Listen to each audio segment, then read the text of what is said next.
Eso. Sí.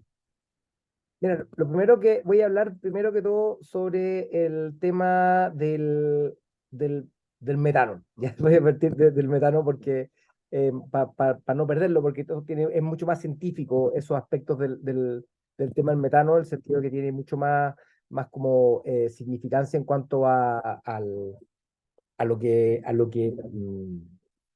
cómo se puede solucionar el tema en particular y más encima estuve metido harto en eso y tiene tiene una relación con la microbiología que les puede interesar, con la formación de las ciencias químicas en general, y el desafío mismo que estamos tratando de resolver tiene que ver con eso. Entonces, voy a hablar sobre el metano al comienzo, después voy a hablar sobre la carbono neutralidad. Estoy muy metido, ahí, si me puedes dejar compartir la pantalla sería estupendo.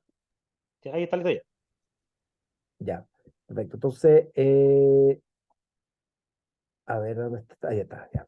Entonces, primero que todo, la primera cuestión que voy a hablar es sobre temas de mitigación de metano en general, y porque tiene una relevancia con respecto a Chile. Además tiene una mirada nueva con respecto a la ingeniería ambiental, en el sentido de que ayer estaba reflexionando con una persona de Agua Andina, nos vinimos juntos en el auto después de dar una charla en Viña, que, que, me, que la primera ola de ingeniería sanitaria fue para resolver los problemas sanitarios básicos, de que el agua servía no te enfermara, que no se contaminaran los cursos de agua, pero, y después, por otro lado, hicimos rellenos sanitarios con la mirada de poder evitar que los malos olores causaran impacto, los contuvimos para que los líquidos percolados no contaminaran el agua, eh, pero se nos empezó a olvidar que había otro tema nuevo, que es la contaminación por el cambio climático, y eso nos obliga a darle un giro nuevo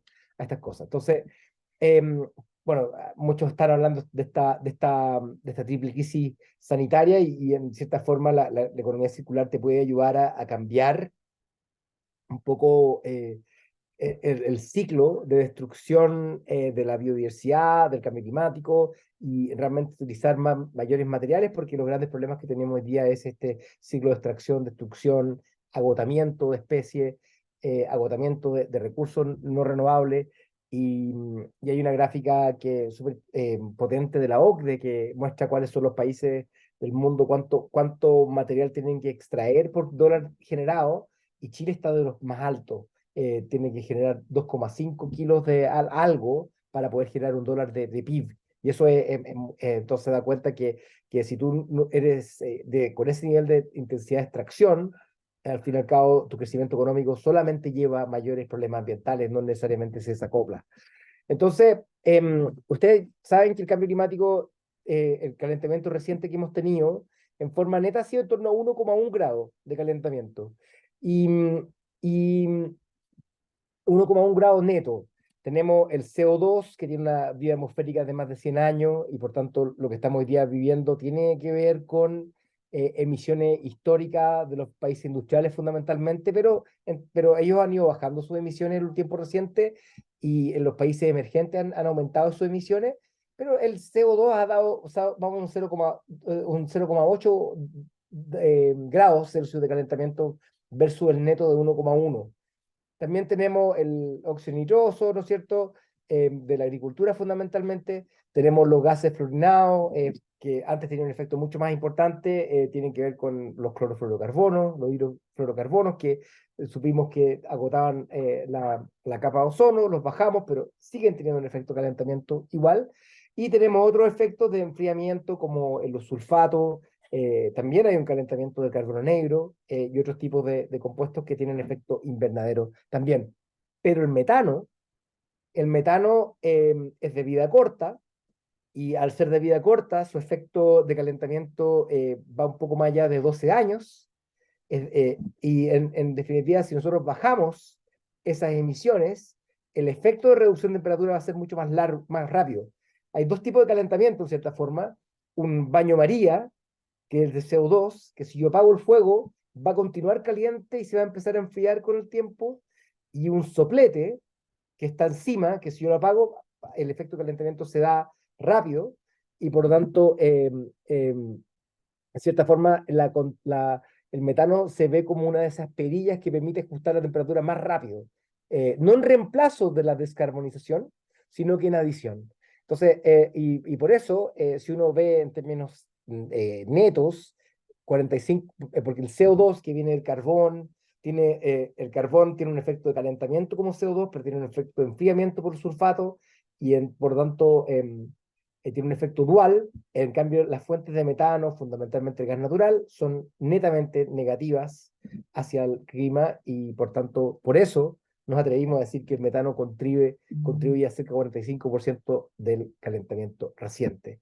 Y esos 0,5 grados, si nosotros somos capaces de bajarlo a 0,2 grados, eh, vaya que marca una diferencia. Si es que nos damos cuenta que el año pasado el calentamiento fue 1,2 grados con respecto al año histórico, y este año con seguridad estaremos en torno a 1,3. Y esos 0,1 grados es una diferencia sustancial en cuanto son los impactos a las personas. Entonces el metano tiene que ver con la descomposición de la materia orgánica, por cierto, pero también ha sido acumulado como metano fósil. Entonces la extracción de combustibles fósiles trae consigo, cuando tú estás haciendo una perforación de petróleo o gas, sale metano, ¿ya? Y muchas veces lo ventilas por razones de que quieres que no te cause impactos en la como de explosión. También el mismo metano que mataba ese canario de la mina de carbón, ¿no es cierto?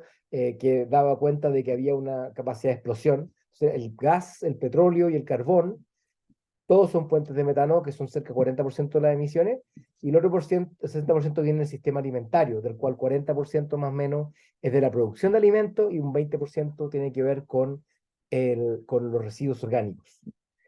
Entonces, para poder llegar a 1,5 grados de calentamiento, tenemos que empezar a bajar las emisiones netas en forma muy violenta, y tenemos que llegar a hacer emisiones netas al 2050.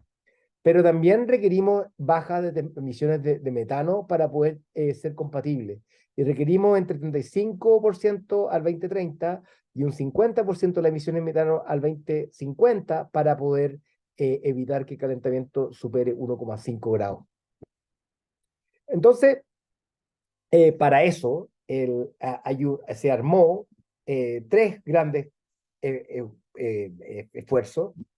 La COP26, perdón, en Reino Unido, se establece lo que se llama la Global Methane Pledge, que es el compromiso del metano global, eh, que tiene por objeto que 150 países se comprometan a reducir las emisiones en torno al 30% al 2030. Al mismo tiempo, el Global Methane Pledge viene acompañado con el Global Methane Hub, que es un fondo filantrópico, el que me toca a mí liderar, que tiene por objeto ayudar a implementar este compromiso de metano internacional. Y así también estamos trabajando en China y en India para ese propósito. Y el tercer esfuerzo, la COP15 de biodiversidad, fue una de las metas que dice que hay que llegar a reducir la pérdida de alimentos a la mitad al 2030. Y, por cierto, tiene sentido en un contexto de escasez de alimentos. Ya, entonces, ahora, esta es la parte mía TED que Waldo que puede dar cuenta, es media sútica hacerlo en versión no TED, pero en la TED hablo de que esta foto yo lo tomé en todo caso. Este el relleno sanitario de Ghazipur, ¿no es cierto?, que está en Delhi, pero hay un templo religioso que está al lado, o sea, la frontera del relleno sanitario, tiene 20 pisos de alto, y está inserto en el medio de la ciudad. Y cuando se incendia, y se incendia muchas veces, causa impactos a la calidad de aire, a la comunidad cercana, y también, pero voy a cambiar el fondo, porque ahí estamos ya. Ahí estamos, porque va a pasar mi señora un rato. Entonces, este relleno sanitario se incendia unas 3, 4 veces al año, sume a la ciudad de Delhi bajo una contaminación tremenda, está dentro de los mataderos, y por tanto yo no compraría carne ahí cerca de los mataderos de ahí por las dioxinas que pueden verse acumuladas en ese contexto. Pero cuando van mejorando, aumentando las olas de calor, y con el tiempo esto simplemente va a empezar a empeorar. Y así como estamos viendo un aumento de incendios de relleno sanitario, a pesar de que se piensa que deberían estar mucho mejor controlados. Y también en este contexto, con el desarrollo tecnológico que les voy a explicar a continuación, somos capaces de rastrear estas emisiones y darnos cuenta que algunas veces estos rellenos sanitarios pueden ser por sí solos una de las grandes fuentes de metano que tiene el planeta. Las 28 toneladas por hora que tiene el relleno sanitario de Buenos Aires equivale a 1,4 millones de autos entonces, en un punto. Entonces, si yo quiero abordar, y soy un municipio que estoy motivado para empezar a enfrentar esta contaminación, es que acá encontramos que hay un punto en el cual se alinean todos los objetivos, porque si mira el relleno sanitario de Buenos Aires, este barrio que está acá está bajo la nube de una contaminación que trae malos olores. Entonces, em, por eso lo que empezamos, o lo que estamos haciendo acá en Chile incluso, es que hay satélites o aviones que son capaces de medir mediante un espectrómetro de infrarrojo que es capaz de poder diferenciar estas emisiones a una alta resolución. Acá una imagen satelital del GHGSat, ¿no es cierto? Y acá está este instrumento Carbon Mapper dentro de un avión de la NASA que vino a Chile en enero y que rastreó las grandes fuentes con una resolución bastante alta de emisiones y que vuela en torno a 8 kilómetros de altura y va rastreando a una resolución espacial en torno a 8,5 metros. Y pues son capaces de poder mapear diariamente unos 5.000 kilómetros cuadrados. Entonces, vinimos a Chile, vino ese avión a Chile y empezamos a medir distintas fuentes. Para poner en contexto, India, en Mumbai, las emisiones que se fueron detectadas fueron en torno a 6,2 toneladas por hora. Nos encontramos con algunos lugares en Chile que fueron bastante altos también. Por ejemplo, el relleno sanitario del Molle, que es de Valparaíso y de Viña, que hoy día tiene una pluma de contaminación que se puede observar desde este avión y que 2 toneladas por hora equivale, si es que se proyecta esto anual, a más o menos unos 20 millones de dólares, no, perdón, 5 millones de dólares en gas natural perdido, pero al mismo tiempo todo el daño que causa. Y por cierto, nuevamente no estoy seguro que la gente que vive en la cercanía del Camino La Pórvola, que están expuestos a esto, estén muy felices con la contaminación. Entonces, también en Santiago Poniente hemos visto algunas emisiones, la Yesca, ¿no es cierto? Esto en Rancagua, somos capaces de poder ver en qué momento están estas altas emisiones. Ya, entonces eso es la primera historia con respecto a eso. Y lo que también es como bien importante reconocer es que ya con el tiempo, con la información que hemos ido capaz de poder entender, entendiendo que las emisiones de metano son parte importante en los sistemas de producción de alimentos, también es importante dar cuenta que un tercio de los alimentos a nivel global se pierden, no son consumidos, ¿no es cierto? Si tú vas sumando las emisiones perdidas de ese tercio de alimentos, más las emisiones de la descomposición de ese 33% de alimentos que se pierde, tú llegas más o menos a un 50% de las emisiones del sistema alimentario proviene de alimentos que nunca nadie consume. Y por lo tanto estamos en toda una agenda de empezar a reducir ese tipo de, de emisiones. Por lo mismo, financiamos al Global Food Banking Network, que es una ONG internacional que permite ayudar a fortalecer los incentivos económicos para que quienes producen alimentos lo donen en vez de destruir, y también, por cierto, también inversiones que permitan evitar la destrucción del alimento. Y en ese contexto, gran parte de las emisiones del alimento están completamente concentradas en algunos tipos de grupos de alimenticios. 80% de la producción de emisiones de producción de alimentos tienen que ver con lácteos y con carne. Y por tanto, un esfuerzo especial en evitar la pérdida de alimentos en carne y en lácteos es fundamental. Por lo tanto, tener un mejor sistema de refrigeración en las cooperativas de lechería, por ejemplo, puede ser una buena oportunidad de poder mejorar estas emisiones también. Waldo. Mira, tengo una pregunta en términos como de comprender el peso estadístico que tiene el metano en el incremento de la temperatura del planeta, porque Sí, tenemos un caso, tú hablas de alimentos, ¿no es cierto? Pero si uno, sí. yo como químico me centro en el ciclo del carbono, Ujú. eh, X cantidad de hidratos de carbono que lo boté a la basura porque no me lo comí, Sí, sí. es una cantidad de carbono que fue capturada de la atmósfera previamente. Entonces, por Ujú. mucho que eso se transforme en metano, en términos del ciclo del carbono, es un metano que aporta carbono que fue previamente capturado. Entonces, como que no, no aportaría un incremento del carbono atmosférico. No sé si me explico. Sí, sí, Entonces, es buen punto. claro, Sí, claro, entonces sí. yo intuyo la respuesta por el tema del peso que tiene la absortividad del metano respecto al CO2, que probablemente es mayor. Pero y quería saber qué tanto se considera eso, porque además si tiene menos tiempo de vida, ¿no es cierto? Uno dice, bueno, tiene menos tiempo de vida ese carbono de metano en la atmósfera que viene proveniendo del alimento y además se generó de un carbono que fue previamente capturado, pareciera en términos de balance, pero tú eres el ingeniero, ¿no es cierto? Pareciera en términos de balance que debería aportar menos que el CO2. Entonces, no sé qué cálculos se han hecho para estimar como ese peso, porque tú además dices que es 0,5 grados. Entonces, Ujú. ¿cómo se estima ese peso estadístico considerando esto otro? Porque a diferencia de la quema de combustibles fósiles, es un carbono que nunca estuvo en la atmósfera, que uno está aportando, ¿no es cierto? Sí, sí, sí. De hecho, bueno, ahí la mitad de los ministros de Agricultura te dicen que es un carbono neutro y que en realidad el problema del metano no existe y que es un tema que desaparece por sí solo. Pero tiene que ver con el horizonte que tú analizas, ¿no es cierto? Em, Hay dos formas de comparar en la métrica, pero esto no, no es tan relevante en la temperatura. En la métrica y por la cual el metano ha sido postergado dentro de la discusión. Tiene que ver con el GWP 20 o GWP 100.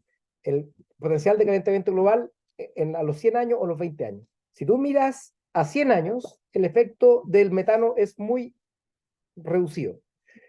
A 100 años, el 10% por ejemplo, para Chile, de las emisiones de Chile son metano. Si comparas en el horizonte de 100 años, comparar básicamente una cosa que dura más de 100 años y una cosa que dura 12 años, ¿no es cierto? Y a 100 años te da ese valor, 10%.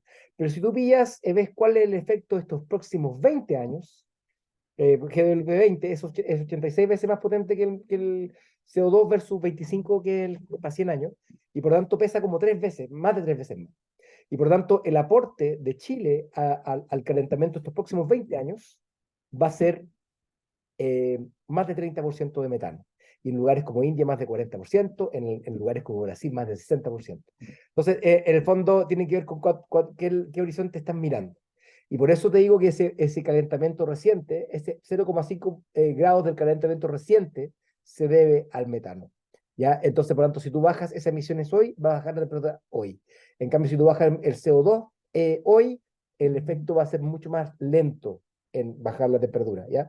Entonces, la que dice un colega mío, que es una persona muy pro ganadería, o sea, en el fondo lo que ustedes van a escuchar después de lo que les voy a discutir es que nuestra agenda no tiene la locura de ser anti-ganadería, porque sabemos dónde termina esa discusión eh, y en el fondo termina siendo presa de la desinformación y un montón de otras cosas. Nosotros estamos trabajando con los agricultores para poder mejorar. Pero, por lo mismo, no sé si tú han escuchado hablar de la agricultura regenerativa, que Bueno, tiene que ver con que tú tienes básicamente tiene que ver con bajar la densidad de la producción, de manera que los animales vayan generando, no sé, distintos estiércoles, etcétera, que van generando captura de carbono. Y por lo tanto, tú puedes decir que en un ciclo, o sea, si tú obvias el metano, tú podrías decir que estas vacas están ayudando a poder capturar más carbono y poder bajar las emisiones en general. Pero tiene que ver, y eso puede que funcione para 100 años, pero como el efecto corto plazo, lo que a mi colega le gusta decir es como poner un hielo después de quemarte, para compensar que te quemaste. O sea, en el fondo, el timing no es el mismo. ¿Cachai? Tiene que ser, hay un match, una cuestión que tiene un efecto de calentamiento brutal, el soplete versus la baño María. Entonces, por eso hay un problema oiga, por cierto, esta es una discusión alta, los brasileños se llevan 30 años peleando en la ONU de que el metano no es importante, que en realidad desaparece por sí solo, pero el tema es que van subiendo las emisiones y cada vez el impacto es cada vez más grande. Entonces lo que va a pasar es que nosotros vamos a empezar a bajar el carbón del gas natural, del carbón de mineral, vamos a bajar el petróleo, vamos a tener auto eléctrico, pero vamos a tener un soplete encima y la temperatura no va a estar bajando. Ese es el tema. Entonces, bueno, hoy día Chile tiene un montón de leyes con las cuales estamos construyendo, la Carmen Armeneta, que es la directora nuestra de Economía Circular, que ve el tema de residuos, por cierto, construye todas nuestras políticas dentro de las políticas previas que hemos construido a través de políticas de Estado. La ley de cambio climático, ¿no es cierto? La impulsa el gobierno del presidente Piñera, la Maísa Rojas, actual ministra, ella es la que establece, ¿no es cierto? Como el fundamento científico, ella ayuda a promulgar la ley, se promulga el gobierno del presidente Boric, y todos los otros ministros contribuimos a que tuvieran artículos distintos para poder aportar a esta ley. Tenemos la Constitución Nacional de Chile, ¿no es cierto? Me tocó hacer la primera, después la hizo la segunda el gobierno del presidente Piñera, el gobierno del presidente Boric hace una actualización, la primera de todos los países en vía de desarrollo, que dice que va a haber un control de emisiones de metano, y eso también hay una meta de metano específica en la Constitución Nacional, y también la reforma tributaria del 2020, del impuesto verde que me tocó a mí impulsar, permite compensar emisiones. Entonces tú, en vez de pagar el impuesto verde, tú puedes compensar emisiones y puedes compensar emisiones con metano. Entonces, una termoeléctrica que pagó su impuesto en algún lugar, si tiene 30 millones de dólares por pagar de impuesto verde, puede pagarle puede optar por pagarle un monto similar a una empresa de relleno sanitario para poder mejorar, aumentar la captura de carbono o bien financiar obras de compostaje o lo que así sea, lo que termine. Así que estamos armándolo en ese contexto. Entonces, la de cambio climático se hace, hay que se hace con elaboración participativa, unánime, y hay una meta de carbono neutralidad de largo plazo establecida por ley, y también hay un reglamento que hoy día está establecido para la ley de bonos de carbono, que permite entonces emitir bonos de carbono que pueden utilizarse para poder compensar las emisiones del sistema, que no es malo, $100 la tonelada de metano. Si ustedes piensan estrictamente en las cifras que yo les mostraba del muelle, 2 toneladas por hora, estáis hablando de una inmensa cantidad de financiamiento que podría lograr para poder capturar esas emisiones, ¿no es cierto? Y después, por lo tanto, se pueden reactivar los proyectos de captura y quema de estos residuos y va a pasar eso. También hay otros temas que se han hecho, como la hoja de ruta de economía circular, la ley de responsabilidad extendida al productor, hay una estrategia nacional de residuos orgánicos, y también hay un plan de mitigación que tiene el Ministerio de Salud por establecer para poder mitigar las emisiones de residuos orgánicos que están bajo el presupuesto de las emisiones que establece la ley Marco Cambio Climático, y hay un proyecto de ley no más orgánico a rellenos sanitarios que ingresa al Congreso en agosto 2023 y que se fue aprobado en instancia general ayer en la Comisión de Medio Ambiente, y por lo tanto va a poder avanzar en eso. Eso va a ser un hito importante porque ustedes saben que 60% de la basura que lleva relleno sanitario es basura orgánica. Se alinean hartos objetivos porque ustedes probablemente han escuchado hablar de lo que está pasando en los rellenos sanitarios del sur. Temuco terminó su vida útil, su relleno sanitario, y por lo tanto está disponiendo en Los Ángeles. Ancud pasó lo mismo. Ancud se le acabó su relleno sanitario, están disponiendo y absurdamente está recorriendo la basura cruzando en una balsa y después se va por camión, y recorre en total de 700 kilómetros antes de llegar a su sitio de disposición final. Y por tanto, el hecho de que la gente no quiera tener más relleno sanitario está repercutiendo en la vida útil de esto, y por lo tanto hoy día el Subdere incurre en gastos cada vez más altos, y por lo tanto esta ley de orgánicos que permite hacerse cargo del 70% del residuo en una forma distinta, tiene incentivos para poder realizarse. Así que el proyecto de ley de residuo orgánico hace una norma de que tengan que hacer sistemas de recolección puerta a puerta, camiones especializados de orgánico, promover entrega de compostera y compostera, y con una implementación gradual que parte con poda de jardín, ferias libres, centros comerciales, eventos, estadios, hoteles, restaurantes y finalmente hogares. Acá hay que tener en cuenta que esta es mi opinión con respecto al reciclaje. Si tú esperas que la gente gaste 2 horas a la semana para reciclar o compostar, no esperes de sentado que sea exitoso eso. Tiene que ser algo tan simple como eh, que tú tires tu basura en un tacho que alguien te lo lleve. O sea, no puedes esperar, sinceramente, si tú quieres llegar a los puntos, al tema punto limpio, eso va a ser siempre una cosa de nicho, de 10-15% de las personas. Pero masivamente la gente quiere 3 tachos, uno de reciclaje, otro de basura, otro de compostaje. Eso es el diseño que se está haciendo y va a pasar lo mismo con la ley REP, que empezó a funcionar recientemente. Modelo internacional que ha implementado el espíritu de la ley, pregunta Renata. Esa es una buena gracia porque tuvimos buenas reflexiones con respecto a eso con la OCDE. Mi ex par de la OCDE, ex subsecretario de Medio Ambiente y ex director de la OCDE de Medio Ambiente, Rodolfo Lassi, nos estábamos en la OCDE uno al lado del otro y teníamos que rendir cuenta entre la OCDE y la OCDE decía, ¿cómo va la ley REP? Y en el fondo es bien absurdo que no hayan hecho partir con la ley REP, esa fue la reflexión, porque en realidad lo europeo tienen pura incineración y reciclan. Entonces no tenían necesariamente un tipo no tienen rellenos sanitarios como problema. Entonces, en gran parte, o sea, es una cosa mucho más reducida. Estados Unidos tiene mucho relleno sanitario y no tiene muy poco reciclaje. Entonces no había una recomendación de la OCDE, y hoy día va a empezar a hacerlo, de que los países que estén accediendo se les diga, ¿sabe qué? Mejor no parta con la ley REP no sé cuánto han seguido lo que es la ley REP ustedes, pero fue promulgada en 2016 y recién hoy día, el 2023, después de 7 años, está empezando a hacerse vigente y obligatoria. Hay una gradualidad inmensa. Entonces, es una tremenda complejidad con más de 30 reglamentos, una cuestión tremendamente compleja. En cambio, hacerse cargo del 60% de la basura, que es orgánica, podría haber sido mucho más fácil en su momento. Así que, en corto, solamente California tiene ley de orgánicos y a nivel nacional creo que solamente Holanda tiene una ley de orgánico de esta naturaleza. Así que hay algunas otras directivas de la Unión Europea para eso, pero en la práctica Chile es el primer país de América que tiene este tipo de ley establecida. Ahora, siempre tenemos este pudor de no decir esas cosas muy difíciles porque al final cuando un ministro de Estado dice que son muy buenas las cosas, la gente empieza a dudar. Pero por eso le bajé el perfil, pero la verdad esto es bien único. ¿Ya?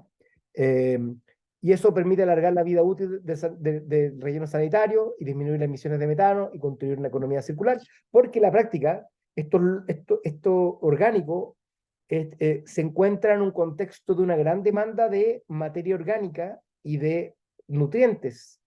Venimos recién saliendo, estamos todavía en una guerra en caso de Ucrania, donde se encareció tremendamente la producción del costo de producción de la urea, y por otro lado estamos tirando grandes cantidades de nitrógeno al relleno sanitario y solamente causando problemas. Entonces, eso es lo que viene a la ley de residuo orgánico, que espero que funcione bien. En mi comuna, en Vitacura, bueno, tienen, por cierto, me alcanza para guardar la plata en el muro del alcalde y cosas así, pero también alcanza la plata para poder hacer, quienes no han seguido eso, hay una cosa de corrupción importante que tuvo el municipio, pero también tienen hoy día reciclaje y residuo orgánico en la casa, y eso es súper interesante ver cómo funciona en general, porque hay que aprender cuáles son las experiencias con respecto a ese tipo de cosas. También, por otro lado, algo súper interesante que apareció es que los recolectores, hasta bien eso, entonces dice, en Puerto Varas se empieza el plan piloto de residuo orgánico. Eso probablemente es una de las cosas más útiles que tú puedes hacer como municipio, de verdad. O sea, en el fondo, tú no tienes control de las calles, de los autos, pero sí tienes control de dónde se va la basura y por tanto uno puede tener una tremenda reducción. Entonces Chile tiene sus emisiones de metano que empezaron a bajar, a subir de nuevo cuando empezó a dejar de funcionar el mecanismo de desarrollo limpio, cuando empezó a bajar el precio del carbono. También hemos visto que las emisiones de, de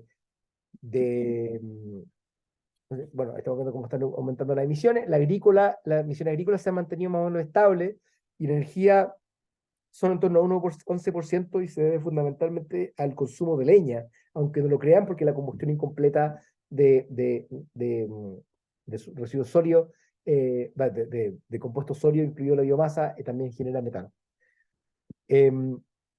Y entonces, por lo tanto, lo que va a empezar a buscar es empezar a hacer un análisis de costo-beneficio para poder ver cuáles son las mejores formas de poder empezar a reducir las emisiones.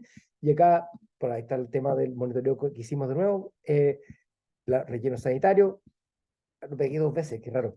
Ya, y tercer, y lo último, entonces las otras cosas que estamos haciendo hoy día, como Methane Hub, con respecto a eso, es que tenemos una plataforma global que vincula los datos satelitales de distintos países con los municipios que se comprometen a abordar esas emisiones existentes o a través de los operadores y al mismo tiempo con ONGs que te empiecen a enseñar cómo se puede hacer una gestión de residuos. Y recientemente nos ganamos un fondo de Google para poder ampliar ese tipo de trabajo. También con la OSD estamos entonces ayudando a legislar y regular los residuos orgánicos. También estamos trabajando con los recicladores de base, porque los recicladores de base son los más interesados en que se deje de botar esta basura sucia y mojada, y por tanto pueden facilitar su labor de reciclaje cuando no están establecidos los sistemas de reciclaje. Estamos financiando el Global Food Banking Network, al Parlamento andino, para que empiecen a promover las legislaciones de residuos orgánicos en los parlamentos de Latinoamérica.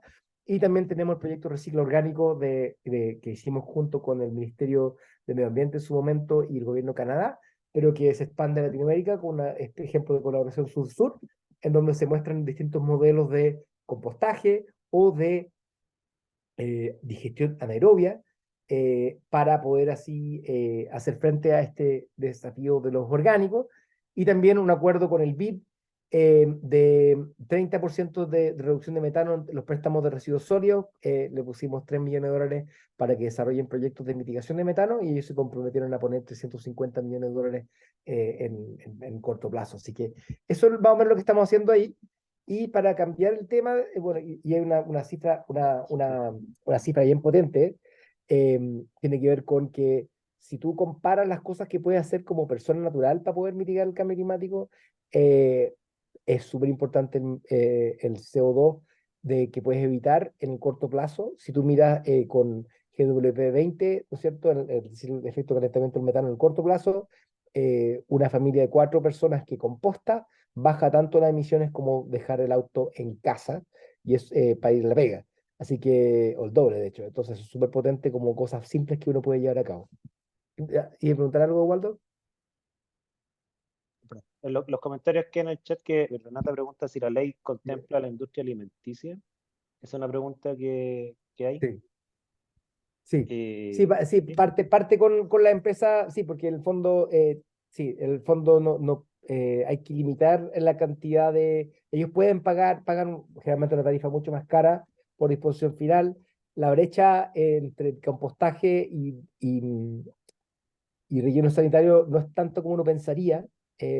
Hay unas soluciones interesantes como que no puse en la presentación, pero que puede interesarle, que tiene que ver con transformación de residuos orgánicos en moscas soldado. Hay un proyecto en el sur de Chile, en Talca, que recibe residuos orgánicos de la agroindustria, pero compite con el relleno sanitario.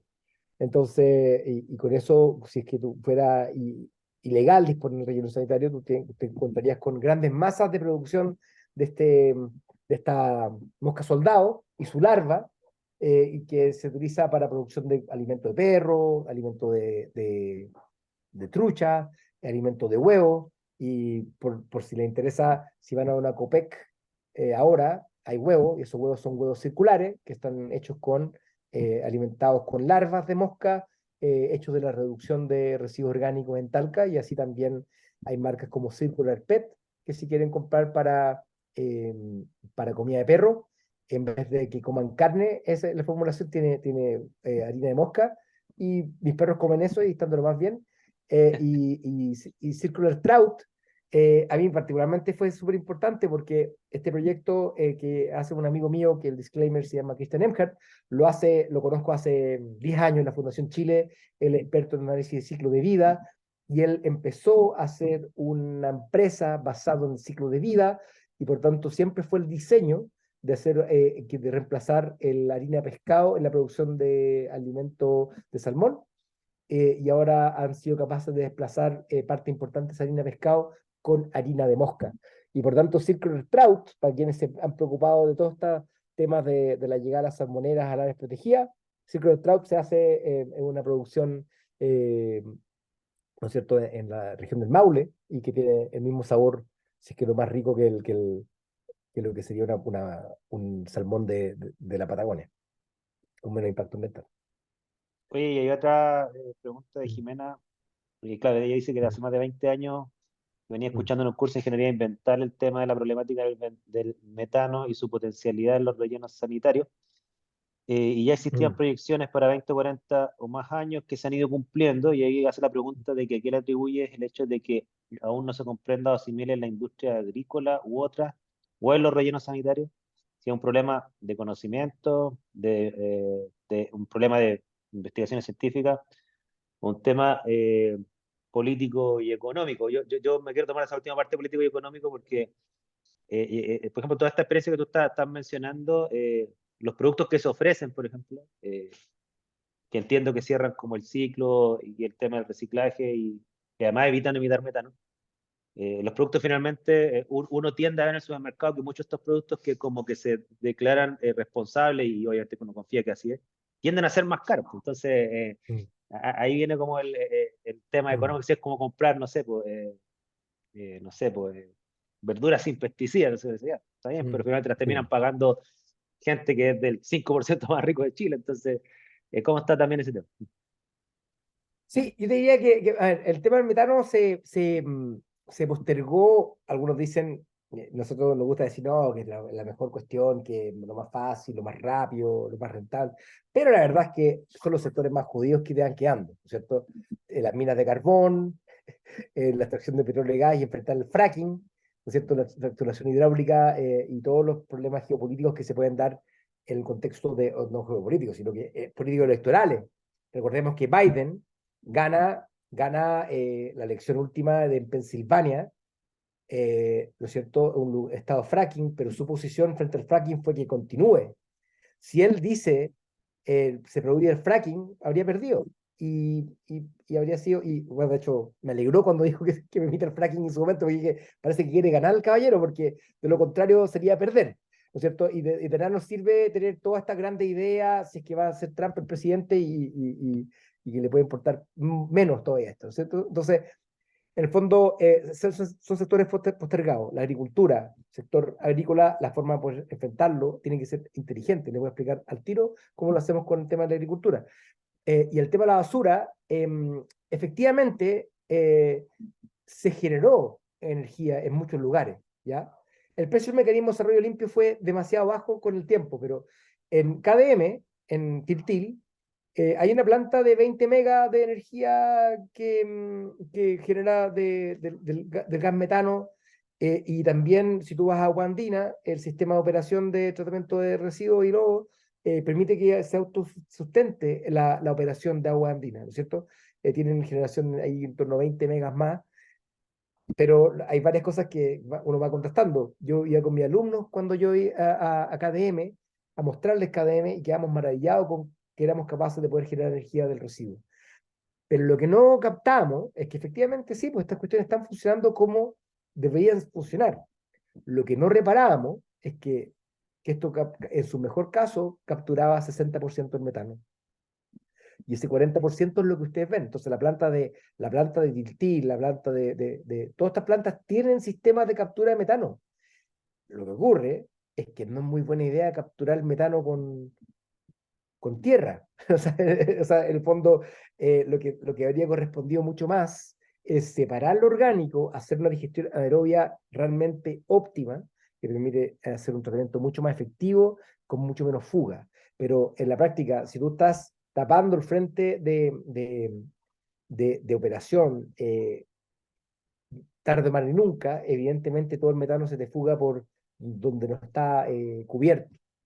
Entonces, por eso cuando hablaba al comienzo de que es como una 2.0 de lo que era la ingeniería ambiental, es que hoy día estamos haciéndonos cargo de algo que pensábamos que no era problemático. Y efectivamente, en la Farfana se voló el avión y encontró 1 tonelada más o menos de metano por hora, que es significativo en cierta forma. Y entonces ayer me venía con el encargado de Aguandina y le decía, es que evidentemente ustedes están preocupados de las concentraciones explosivas, ¿no es cierto? Pero las concentraciones que pueden causar cambio climático se ignoraron. Hoy día tenemos los instrumentos para poder ver que no funcionaban tan bien los rellenos como pensábamos. Entonces, no hay ninguna correlación, de hecho. Yo les mostré KDM, les mostré Santiago Poniente, pero hay plantas como Copuilemu que recibe, o el mismo el Molle, que, que, que emiten el doble que el KDM. KDM sirve a 4 millones de personas al día y el Molle a 1 millón de personas al día y contamina el doble. Entonces, hay claramente, no son todos iguales, eso quería decir. Y esta herramienta nos permite identificar cuáles son las que son mejores. Em, ya, y lo otro, las vacas, ¿no es cierto? Entonces, las vacas hay que empezar a bajar esas emisiones, pero hoy día el problema que hay es que la mayoría de las medidas para mitigar metano en el sector ganadero no traen beneficio a los agricultores. Y si uno ve el éxito de la política climática en el mundo, ha habido, alguien gana. La energía renovable son más baratas, la electromovilidad es más barata y mientras más recorres kilómetros te sale más a cuenta, pero tú no puedes estar esperando que un agricultor que ya tiene problemas muchos problemas, incluido la concentración de los mataderos, ¿no es cierto?, que se quedan con gran parte de las utilidades y el agricultor que hace la pega misma es el que tiene menos utilidad.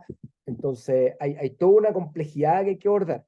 Y por tanto, ustedes saben que hay una fermentación entérica y la solución, entonces nosotros empezamos a trabajar en encontrar mejores formas de poder enfrentar esto.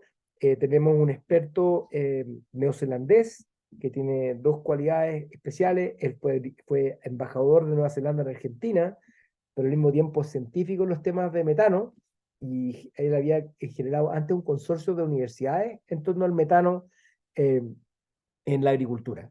Y por tanto, ya se han dado cuenta de distintas cosas, pero por ejemplo, con la mejora productividad que puedes lograr.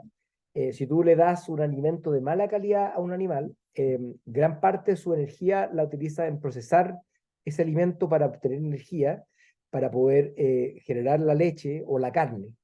Y un animal en África subsahariana o en el sur asiático emite 5 veces más metano por unidad de leche. Y si somos capaces de optimizar esto a través de mejores formas de alimentación, eso puede bajar muchas presiones. Una de ellas es, por ejemplo, que si tú eres capaz de mejorar la productividad de leche, primero que todo le das más plata al bolsillo a un agricultor. En India, que hay más de 120 millones de vacas, que están en todos lados, el agricultor generalmente tiene 2 vacas en promedio. Hay millones de agricultores que tienen 2 vacas en promedio. Y por lo tanto, si tú eres capaz de poder alimentarla mejor para que produzca más leche, tú le estás dando un valor nutricional, un valor de ingreso que es muy distinto. Enfrentarlo desde la altura moral del norte global que ha tenido acceso a leche, a vaca, es absolutamente contraproducente. Tú tienes que entregarle un beneficio. Y por eso estamos trabajando con Danone, por ejemplo.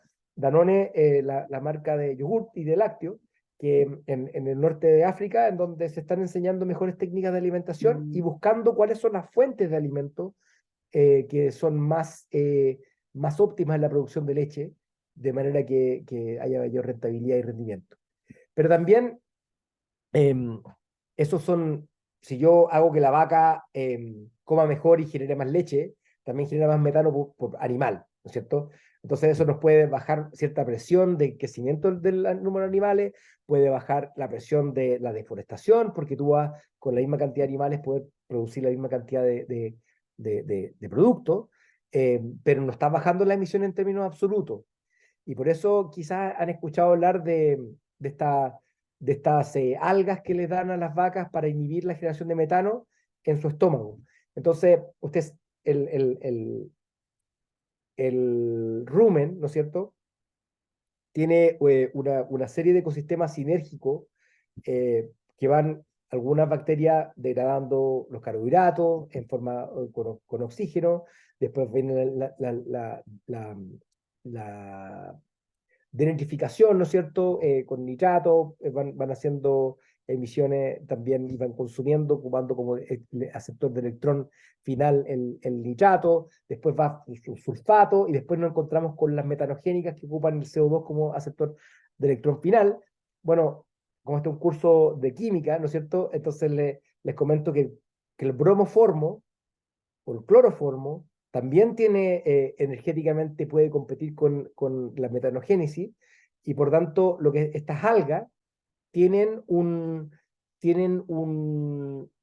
bromoformo dentro de la célula de la alga, de la alga roja, y eso va generando entonces que en vez de que llegue a sector final de formación de metano, se va a algún tipo de otro compuesto brominado.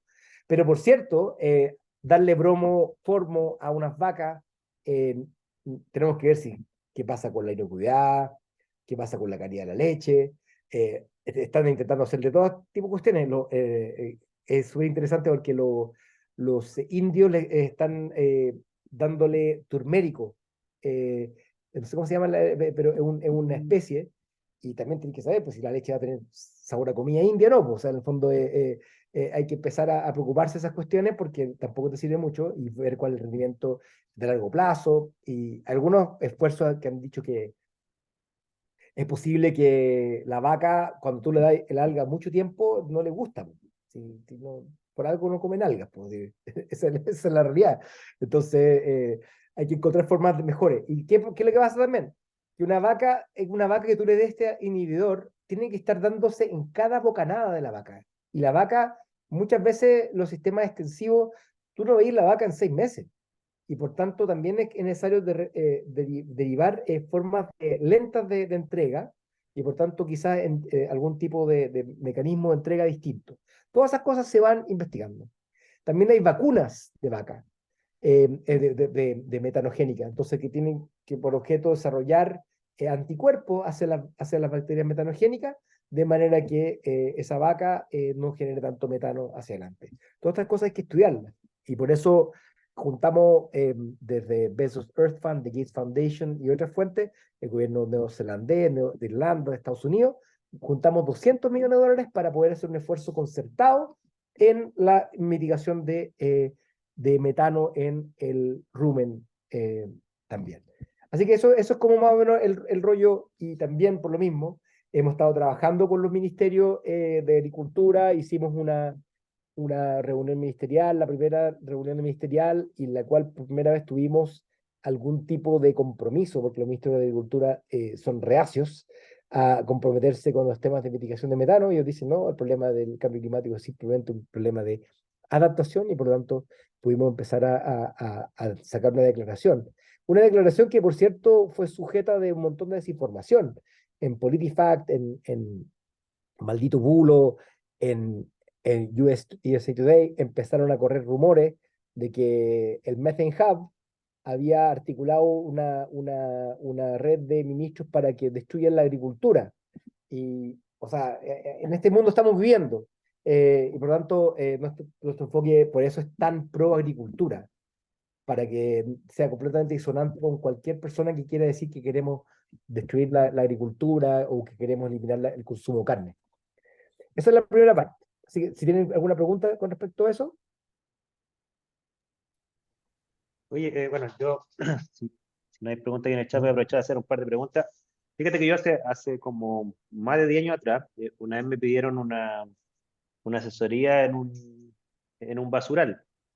Ujú. Que está de hecho creo que estaba buscando en internet mientras estaba hablando, creo que se llama La Escombrera, que está en La Pólvora aquí en Valparaíso. Y yo me acuerdo que ¿Ya? el negocio de ellos era precisamente capturar el metano de la basura, ¿no es cierto? Pero después ellos lo quemaban, o sea, literalmente lo que tenían que Sí, hacer para, porque en el fondo ellos ganaban bonos de carbono a través de. Entonces, claro, sí, ellos tomaban el metano, tenían que demostrar un sistema trazable que permita cuantificar cuánto metano está capturado. Entonces, vieron cuestiones como de control de calidad, ¿no? Y ese era el negocio. Eh, sí. pero finalmente uno decía, bueno, pero están quemando metano para transformarlo en CO2. ¿Qué es lo que se está ganando ahí? Entonces, claro, yo intuía, bueno, deberían estar ganando a lo mejor que la capacidad de captura IR, CO2 es más baja que el metano. Pero ¿cómo se calcula eso a nivel de bonos de carbono? Porque yo no sé, pues si yo transformo voy a hablar como químico, si X cantidad de moles de metano, se hace un cálculo así como de potencia, de absortividad IR, y en base a eso te dan como un bono por quemar metano de un basural, literalmente. Sí, sí, sí, es exactamente eso. Y de hecho, estaba googleando las Converas, ese es el relleno del muelle. Ya. Terminó siendo el relleno del muelle. Es el mismo que está tirando 2 toneladas por hora y claramente por lo mismo no lo hicieron el proyecto, ¿no es cierto? Entonces, ¿qué es lo que Ah, pasó? Que el año 2000 más o menos empezó el mecanismo de desarrollo limpio a funcionar. Y por ese mismo momento, en todo Chile, hubo en torno a 10 15 proyectos del mecanismo de desarrollo limpio que permitió que el Tratado de Kioto pagara, ¿no es cierto?, para que se hicieran este tipo de proyectos. Y por lo tanto llegó un montón de plata, y la quema pura de la antorcha es una reducción sustancial. En el largo plazo, 25 veces más potente que el CO2, el solo hecho de quemarlo te baja la potencia del metano de 25 a 1 y es más de 90% de reducción, y por tanto tú puedes, mediante un sistema de reporte y verificación, tú puedes decir, yo quemé tantos metros cúbicos mm, y con eso significa tanta reducción de emisión y por tanto págueme. El problema es que pasó es que después, como el Tratado de Kioto perdió potencia, ¿no es cierto? El precio que podría haber partido en $10 por tonelada, que movía la aguja, lo literal, y de hecho causaba inversiones de captura de carbono más complejas, ¿no es cierto? Verdaderos entramados de captura de carbono. Entonces puede o quemarlo o puede encauzarlo en una termoeléctrica pequeña, una turbina y sacarle energía. En Chile al final sacaste energía solamente en un lugar, bien, que fue KDM, 22 megas. Cuando contaba del tema del contraste de ahora, al lado hay 200 megas de energía solar fotovoltaica. Entonces, a lo que voy yo es que igual eso es interesante, pero, pero tenéis 200 megas mucho más baratos de generar que los 20 megas hoy día, y eso quizá le quita un poco de incentivo. Así que ahí se hicieron un montón de inversiones, pero esas inversiones, cuando el Tratado de Kioto empezó a fracasar, cuando no habían puros vendedores y nadie compraba, pasó a ser más o menos $1 por tonelada. Y eso ya dejó de ser atractivo, y por eso están ahí media oxidadas todas las antorchas que se instalaron entonces. Ah, mira, y la otra pregunta que tenía, que una cuestión como más doméstica, que con tu charla como que me entró el sentimiento de culpabilidad en una cuestión. Claro, yo por ejemplo Mm. tengo un pequeño jardín con pasto, ¿no es cierto? Entonces, Sí, y como no existe este sistema que usted, o sea, que están tratando de mm, promover, o sea, yo no tengo un camión que me diga, eche mis residuos de jardín acá, ¿no es cierto? Yo en vez de tirarlo a la basura así como mezclado con mi basura, porque también cuando mi sí, condominio está prohibido mezclar los residuos de jardín con la basura, claro, yo finalmente hago un hoyo en mi mismo jardín y ahí voy echando los residuos y todo el tema, pero si uno lo mira químicamente, literalmente debería estar formando harto metano de eso, porque finalmente lo sí, que queda abajo la superficie, y de hecho yo a veces lo remuevo un poco, claramente una desintegración anaerobia del sistema.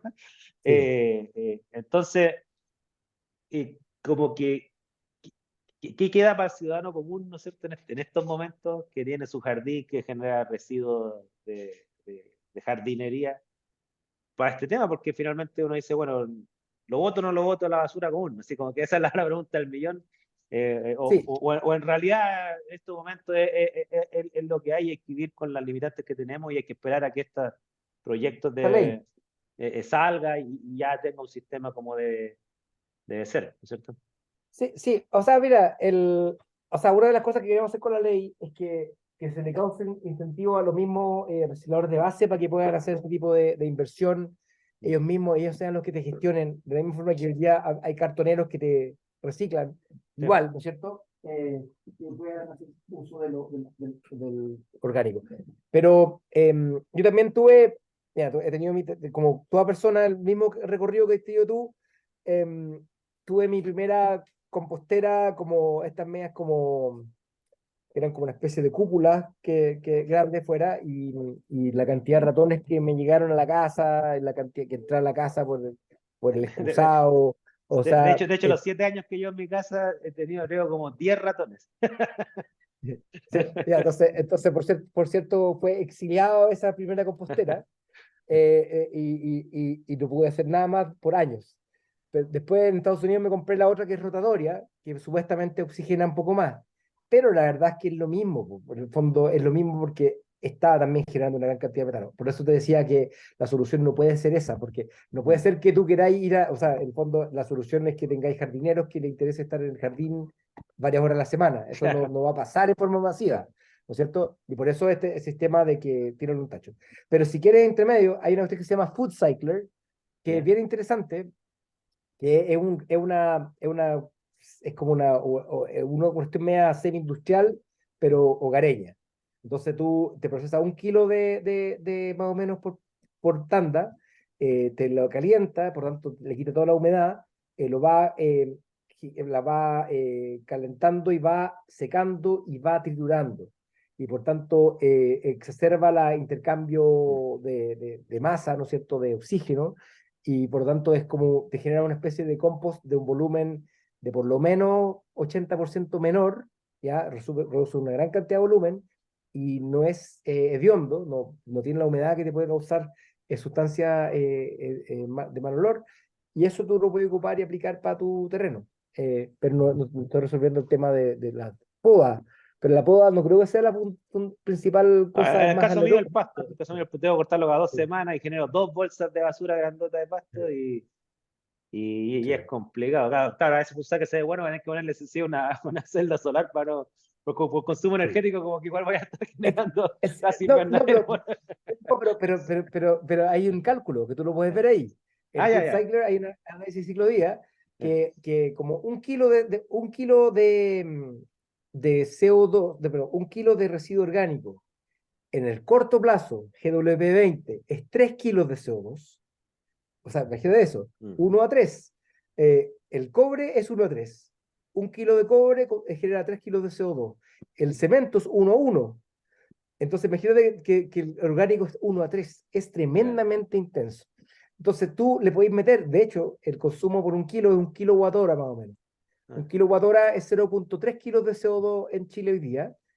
Entonces, 1 kilo lo reduces, consumes 0,3 kilos de CO2, rebajas 3. Igual es un 90% menos emisiones en el corto plazo. ¿Cachai? Incluso con el consumo, incluso con la matriz energética actual. ¿Mm?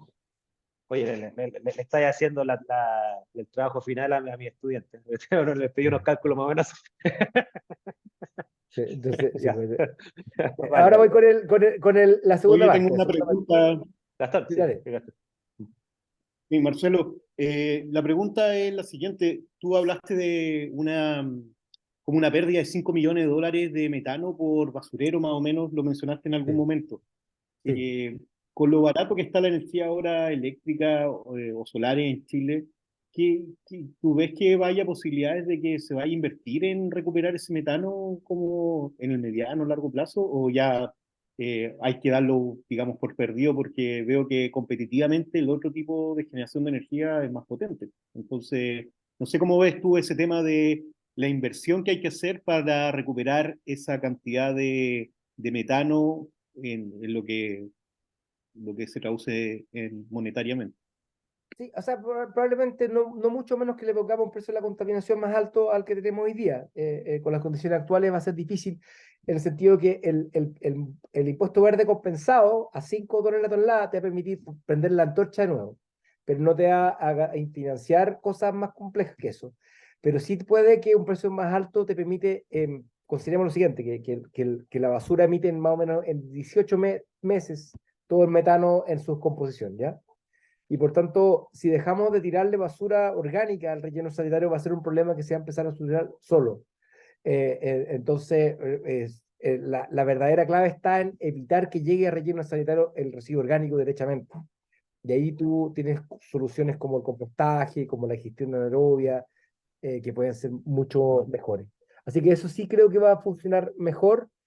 Y si somos capaces de poder cerrar el ciclo bien como corresponde, en el sentido de que ese compostaje sea utilizado.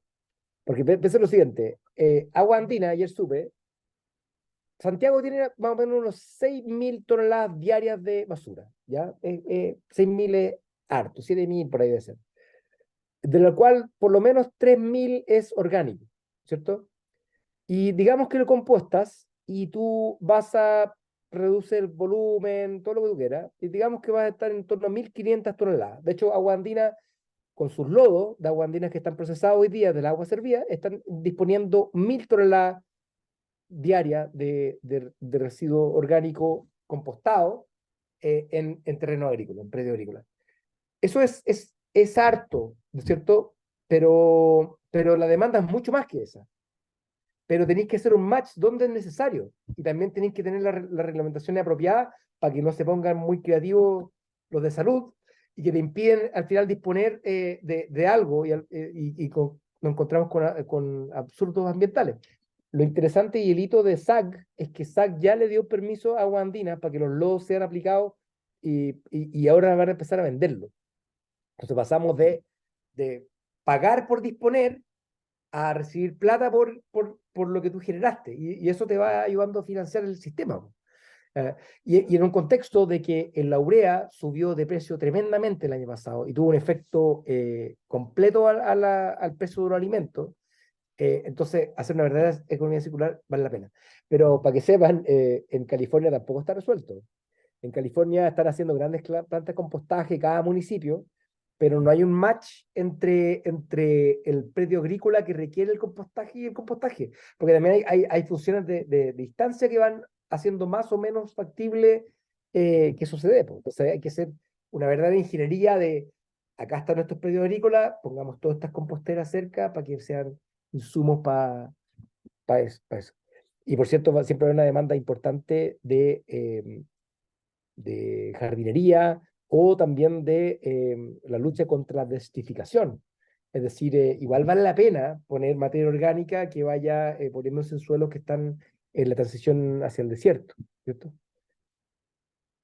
Así que encuentro súper interesante, pero lo que puede venir, pero por eso hay que empezar a ver que no nos engañemos, o sea, en el fondo que entendamos el modelo de negocio, entendamos por qué se fueron apagando esas antorchas, qué peso del carbono se requiere, qué incentivo tiene Subdere para poder hacer eso, cómo son los permisos ambientales, si vamos a tratar, y así lo estamos tratando, una compostera como un relleno sanitario, que no vamos a tener ninguna aprobada nunca. ¿No es cierto? Entonces el status quo va a ganar y vamos a tener rellenos sanitarios que se van a terminar su vida útil y una crisis de la basura. Y los incentivos de los políticos lamentablemente es no hacerse ningún problema, no comprarse ninguno, sino que más bien chutearlo para el próximo gobierno el que venga. ¿Cierto? Catalina, tú estás en Puerto Vara entonces, pero eso, el proyecto este de que tú conociste, ¿estás involucrada en ese proyecto o lo conoces? Solamente soy una ciudadana informada. No, Ya. es que siempre mandan noticias de la municipalidad y se mueve mucho la municipalidad. Ahora, eso lo que hablabas también de la cuestión del reciclaje es enfermante, sí, pues, porque hay un punto limpio municipal y acá toda la gente como están del reciclaje de esa onda, es enfermante porque uno se gasta horas, como tú bien decías, horas en intentar hacer eso. Lo más inteligente sería que avanzáramos al futuro y tuviéramos los 3 tachos, que sería ideal, pero yo creo que vamos para allá rápidamente, ya que empezó este programa piloto. ¿Y sabes por qué vamos más para allá? Porque no hay otra opción. Es que esa es la cuestión, porque Temuco hoy día no compara sus proyectos con los 30 o los 15.000 pesos por tonelada de basura por relleno sanitario, porque ese relleno sanitario no existe. Él compite con el relleno sanitario que está a 300 kilómetros. Entonces, por lo tanto, el costo con que compite debe estar más cercano a las 30.000, 40.000 pesos por tonelada, y por lo tanto se hace mucho más factible la solución de compostaje. Pero, nuevamente, si el Ministerio de Salud va a, porque esto lo digo de verdad, con responsabilidad, o sea, La Pintana, Renca, todas estas instalaciones están ahí al bajo el umbral de que tenga que requerir un permiso de salud. Entonces, estamos como jugando al filo de la legalidad y hay que hacerse cargo de esto. Entonces, en Brasil, por ejemplo, tienen composteras debajo de las carreteras. Espectacular, súper bien, cerca, tiene que ser cerca, no puede ser a la que está el mundo porque si no sale mucho más caro el transporte. Mm. Sí. Bueno, yo tengo compostera en mi casa. Yo creo que igual es una cuestión bien fácil, no es difícil hacerlo, no tienes que hacer nada. Esa es la verdad, no hay que hacer nada. Sí. Sí, Está lo- bueno, pero igual tienes que preocuparte de las proporciones de nitrógeno carbono, de ponerle más cartón. Pero acá la verdad, o sea, te digo, yo los tengo ahí hace más de un año y ahí están trabajando. Tengo un precioso jardín ahora. Es que ya hay humedad. Bueno, sí. Que hay que echarle agüita de vez en cuando. Sí. O no hay que echarle agüita, nada. No, no, y No, en un condominio los vecinos se reclaman por el olor si empieza a ponerse muy hediondo. Entonces, Sí, eso me ha pasado a mí. sí. De hecho, ahí estoy calladito con mi planta de aguas grises, que a veces funciona más o menos nomás, y le echamos la culpa al alcantarillado, pero en realidad somos nosotros. Eh, eh, Ahora voy a hablarle de la otra tanda que tiene que ver con el tema de la carboneutralidad. ¿Ya? En rápido, pero igual interesante, juntando las últimas tendencias con respecto a eso, porque lo que le conté es como la última cuestión del metano, que es lo más avanzado, que es necesario hacerlo, pero de esto se construye arriba de una política de carboneutralidad. Entonces, em, acá voy a latear un poco más, pero es nueva, tiene cosas nuevas, Waldo, por si han visto esto antes. Una cosa que me llamaba la atención cuando yo era trabajando con mi colegas del Banco Mundial, cuando tú entras al Banco Mundial, ahí dice como misión poner fin a la pobreza, end poverty, ¿ya? ¿Cierto? Es súper potente, pero el economista jefe del Banco Mundial, entonces, Nicholas Stern, dice que para superar la pobreza hay que enfrentar el cambio climático, son cosas que van de la mano. Más o menos son como 5 millones de personas que pueden pasar la pobreza en Latinoamérica por acción climática, por el impacto del cambio climático. Entonces, tenemos varias cosas que cumplir. Les mostré antes lo que hay que hacer para bajar las emisiones. Y nuestras emisiones han subido históricamente, la crisis subprime, la pandemia han bajado las emisiones. Para poder bajar cero emisiones netas, hay que llegar a reducir las emisiones de CO2 netas en 50% más o menos al 2030 y en un 100% al 2050. Algo bajaron las emisiones el año 2020 por la pandemia, pero no son razones buenas de bajar emisiones. Volvimos un poco a la normalidad, eh, y por lo tanto tenemos que tener una baja más sostenida y este último año no fue buena decisión lo que pasó con respecto a ese repunte de emisiones. Pero por otro lado, los escenarios más nocivos, los más negativos, han desaparecido. Acá estamos, voy a hablarle un poco de dónde estamos y dónde estábamos hace un poco. ¿Dónde estamos hoy día? ¿Dónde estábamos hace 5 años? Llegando a la cumbre climática de Katowice, la COP24. Acá, esta COP24, teníamos que si sumamos todos los compromisos de los países, iban a llegar a un 3 grados de calentamiento, alejados de 1,5 grados de calentamiento que requeríamos. Y no había virtualmente ningún país del mundo que tuviera un compromiso de carbono neutralidad en ese momento. Sin embargo, el año 2022 ya hemos visto que hay distintos compromisos o sea, las políticas vigentes ya todavía nos falta.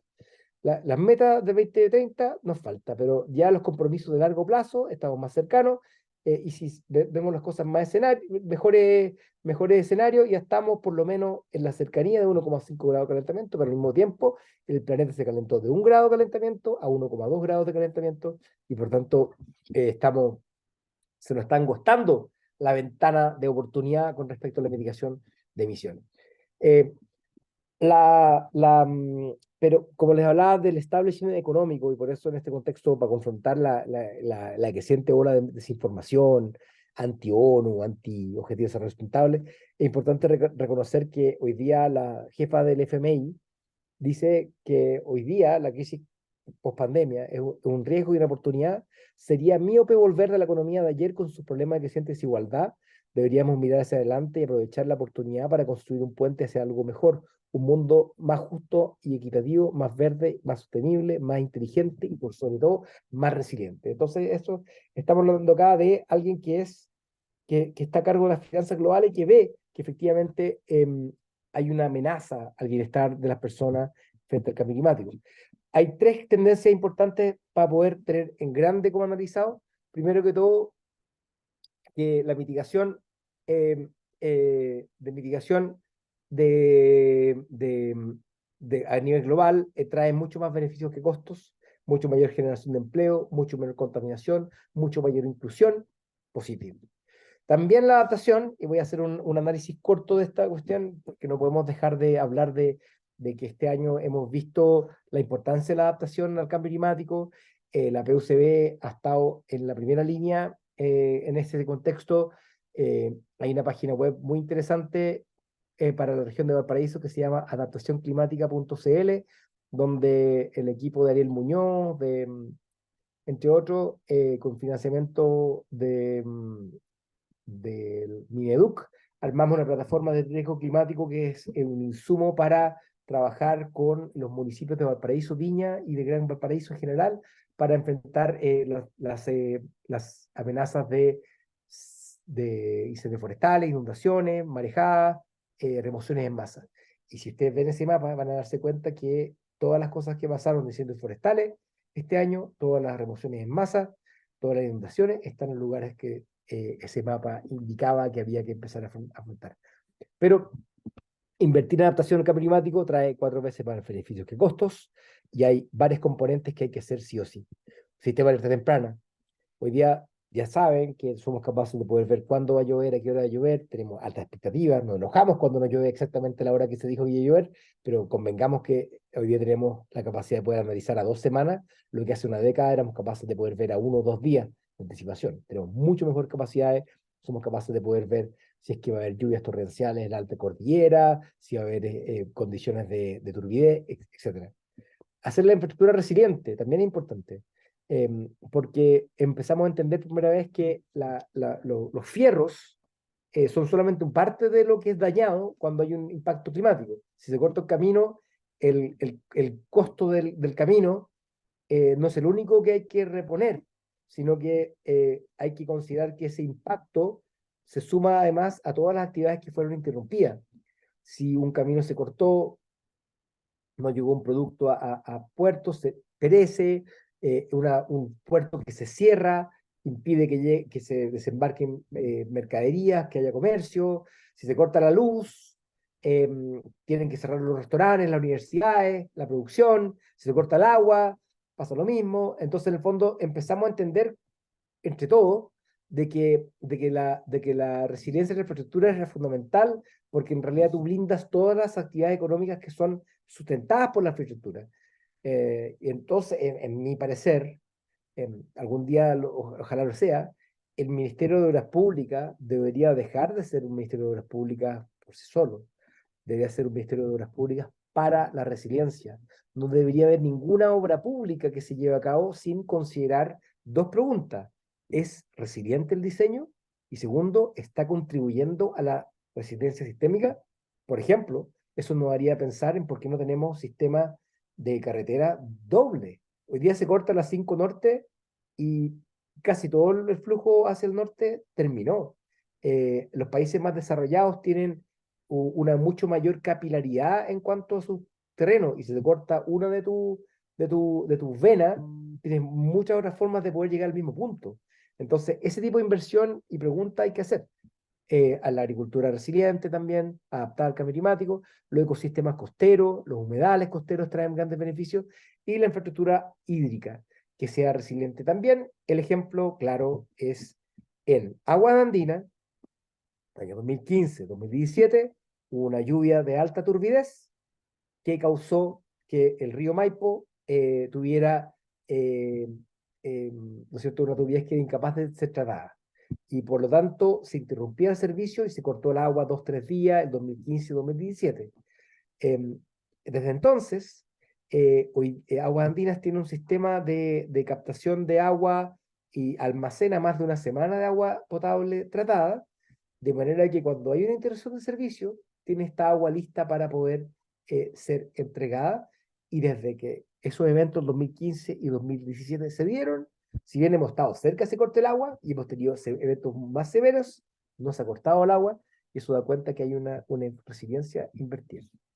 Pero también por otro lado no podemos pensar, estas son las emisiones de Chile, por sector, pueden ver el aumento de emisiones de energía, el aumento de emisiones industriales, el estancamiento o incluso baja de emisiones de agricultura, y está subiendo las emisiones de residuos, por residuos orgánicos fundamentalmente.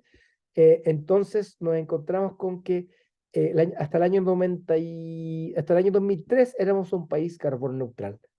El año 2003 nuestras emisiones eran capaces de ser compensadas por las capturas de nuestros bosques.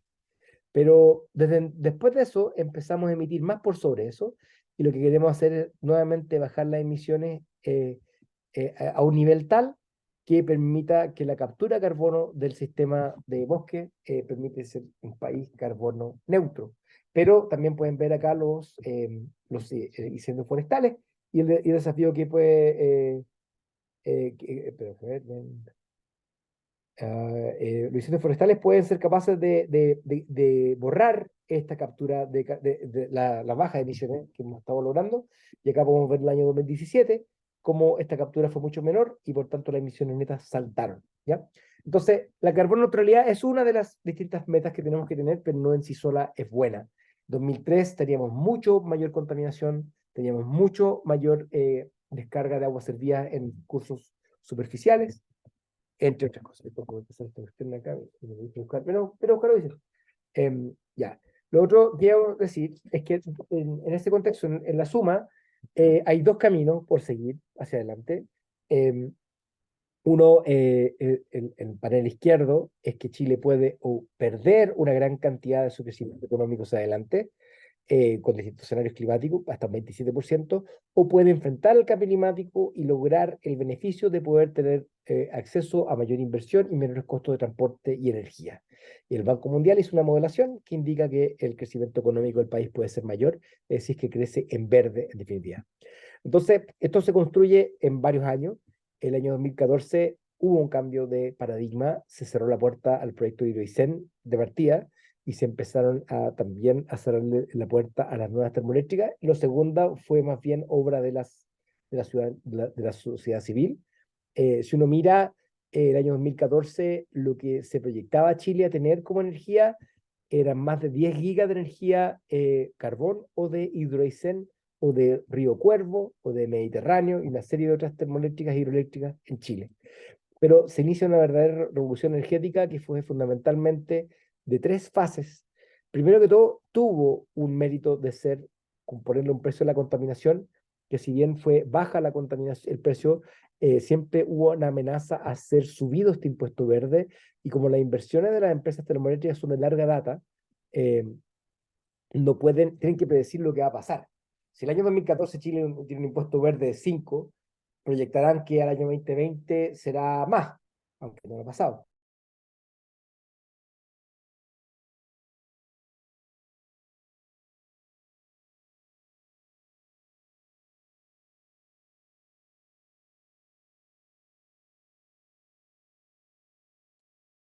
Se nos perdió Marcelo, parece.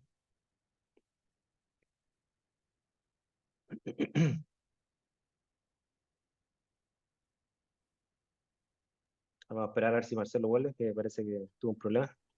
Mm. Voy a ponerle pausa a la grabación ahí para que no quede. Perdón. Ahí está. Pensé que Seguimos. te hemos perdido. Sí. Oye, pero si estás ocupado, me Seguimos. dicen, no te sientas obligado, a lo mejor No, estás ocupado. no, para nada. No, se me cortó la internet Ya. un rato. Sí. Pero, Entonces, tú me habías dicho hasta lo las que iba a 7, decir, entonces como ya van a ser las 7, dije, a lo sí, mejor se tenía que ir. sí, no está bien, no, para nada. No, de hecho, cuando llegue Cuando llegue mi esposa, ahí le digo, ahí lo hizo el tiro.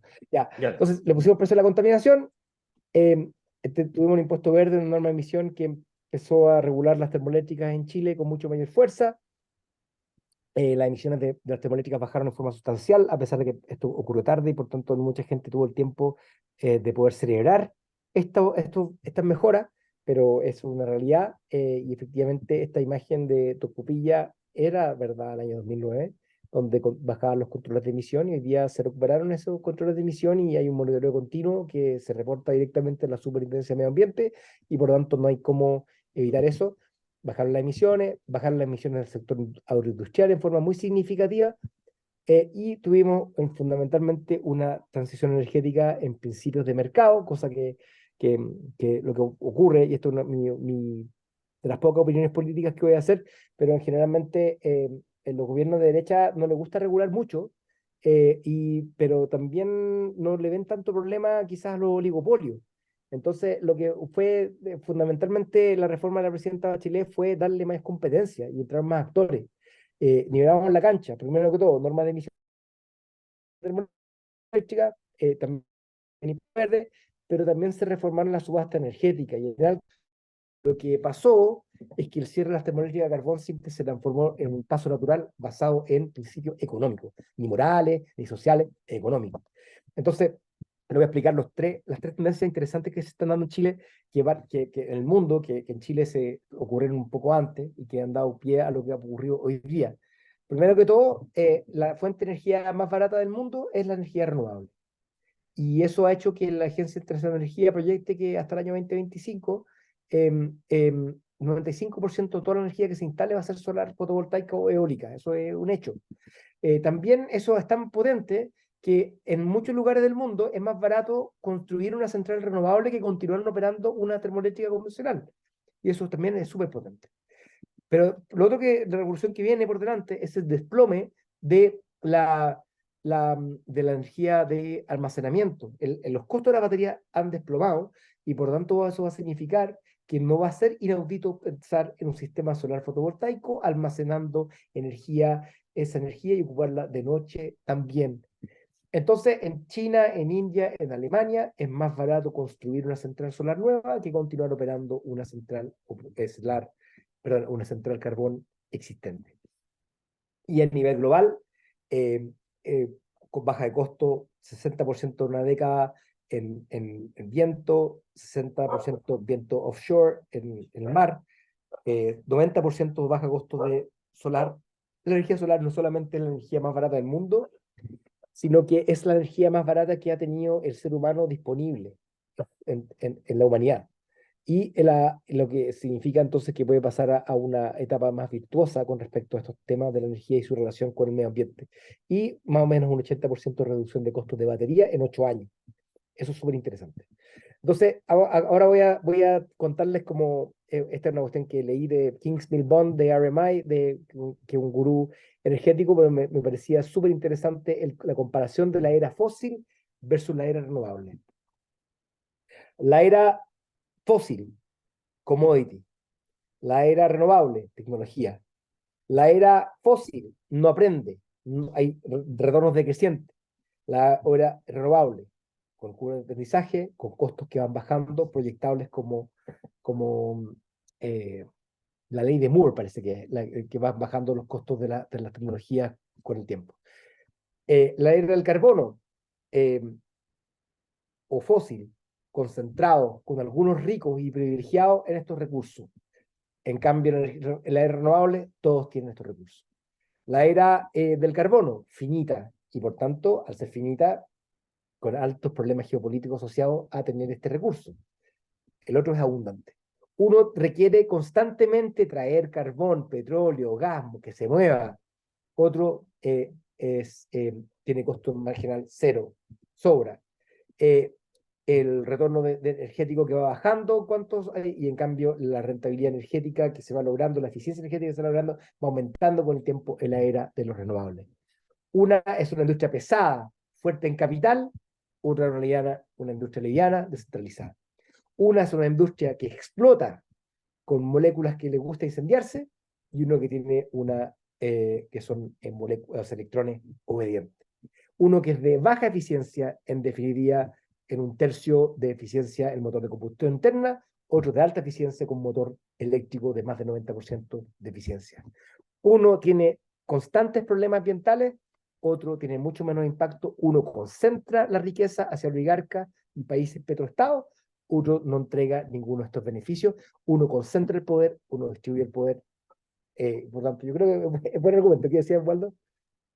O sea, yo la ventaja le agregaría además un tema geopolítico, o sea, te da soberanía energética, que es una cuestión que, sobre todo en un contexto de guerra como tienen los pueblos europeos, los que no tienen soberanía energética quedan ahí como de brazos cruzados a la hora de defenderse. Bueno, nosotros sabemos la historia también que tuvimos nosotros con Argentina una vez que nos cortaron el gas y tuvimos problemas. Entonces, todos los países que tienen problemas de soberanía energética dependen a veces incluso de sus potenciales enemigos en el futuro. Pero Totalmente. la pregunta que tenía, que quizás como el aspecto como negativo que le veo a la renovable, salvo que tú me dijiste un dato que no tengo en mi radar, es que mira, yo tengo un amigo que trabaja en Endesa y él me decía que claro, que incluso hay un tema legal que tiene un trasfondo técnico, que es que claro, las energías renovables son finalmente discontinuas. ¿Te fijas? Y entonces, por ley tengo entendido que tú instalas cierta cantidad de capacidad de energía mediante las renovables, como el viento, las renovables no convencionales, me refiero, ¿cierto? Como el viento, como la solar. Tienes que tener literalmente una planta de respaldo que te asegure como una especie de respaldo energético continuo. De hecho, decía que estas leyes que hicieron, que creo que venían con Pacheco, con el ministro Pacheco, esa es la razón por la cual a muchos dueños de planta que no están ni prendidas las plantas, no están funcionando, igual se les paga, una cosa así. No sé si me lo dijo bien o no, ahí tú me corriges, pero Sí. ¿sí? Sí, o sea, que le pagan a los incumbentes por tener sus plantas en El general. respaldo. Fíjate la termoeléctrica de carbón de Ventana, que empezó a operar en el año 60, lo tenían como reserva energética y le están pagando una jubilación, ¿no? O sea, en el fondo para que vuelva cuando sea necesario. Entonces, la Claro. estructura, la incumbencia siempre tenía una influencia con respecto a cómo se hacen las leyes, pero al contrario. Y no sé si vieron la pelea que hubo entre el presidente Colbún, Bernal Larraín Mate, con el ministro Pardow, que básicamente está diciendo hasta cuándo van a privilegiar las renovables, si nosotros somos también buenas, y que están subsidiando a las renovables. Y eso es mentira. El momento que nosotros no tenemos el precio del carbono como corresponde, todo lo que estamos haciendo es, toda la neutralidad con respecto a la tecnología es pro incumbencia. Entonces, lo que va quedando como tema, va a ir a lo mismo, en nuestro caso, gas natural no es malo, eso es lo que quería contar, que no es tan bueno como se dice, que si tú tienes tecnologías como Cerro Dominador, que almacena energía, que es capaz de poder generar energía a más largo plazo, proyectos de almacenamiento con correctos incentivos, bombeo de almacenamiento, que este proyecto de Valhalla, que todavía no se materializa porque nunca hemos hecho los correctos incentivos para algo por el estilo, que permite bombear con la energía barata del sol del día, almacenarla en un embalse nuevo, que te puede almacenar una semana de energía eléctrica y de noche hacerla andar con una hidroeléctrica, es una buena solución. Se puede llegar a una matriz 100% renovable, esa matriz 100% renovable requiere mucho más inversión. Algunos dirán más costos, uno dirá más inversión. Transformamos lo que antes gastábamos en combustible en infraestructura que genera empleo, lo otro simplemente contamina. Y acá ya este cambio de paradigma se está dando, hay una base de licitación que está haciendo hoy día, que va a ser a mediados de año, que va a permitir que instalemos más de 1500 megas de almacenamiento, y eso va a ser súper interesante y hay que seguir hacia adelante. Entonces, efectivamente, la, mira, que es lo que, siendo súper sincero, la hidroeléctrica no hay agua, ¿cierto? La última hidroeléctrica que se hizo fue la Alto Maipo, unos sobrecostos que no han querido siquiera transparentar. Alto Maipo de haber costado 3 veces más de lo que se dijo. Costos marginales, por lo tanto, de desarrollo en torno a $120 por megawatt hora.